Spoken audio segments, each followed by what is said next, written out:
তো গাইস এটা আমার গুচির টুপি। এই তোর মাথায় ধান কখন চাষ হলো রে? তুই মাঠ ঘাট ছেড়ে হঠাৎ করে মাথার মধ্যে ধান চাষ করতে গেলি কেন? এটা আমি এখন ফেলে দেবো। তুই আবার ভিডিওতে ভাট বকা শুরু করেছিস? না রে, আমরা জানি না ওটা গুচি না লুচির টুপি। তোমরা কি ভাবছো ফেলে দেবো? এই শোন, তোর ওই ভাটের গুচির টুপি নাকি লুচির টুপি কি বলছিস, ওটা তুই সমুদ্রে ফেলে দে। কোনো দীঘার কোনো কটকটিওয়ালা ওই টুপি তোর তুলবে না রে। 10,000 টাকা দাম, ফেলবো না, দীঘা বিক্রি হয়ে যাবে, বুঝছো?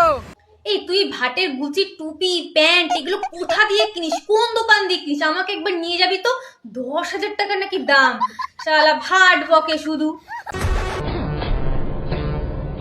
ওরে বাবা, মস্তান ভাই আবার 6 প্যাক দেখাচ্ছে মাথায় ধান চাষ নিয়ে। সমুদ্রটাও ভাবছে এটা কে, কোথা থেকে এসছে, কোন জঙ্গল থেকে এসছে, আদৌ কি এটা মানুষ না এলিয়েন? হ্যাঁ, শুনলাম তুই নাকি নতুন সিরিয়াল বের করছিস, কংগ্রাচুলেশন তার জন্য। তুই আরো এগিয়ে যা, তুই যত এগাবি আমরাও তত এগাবো।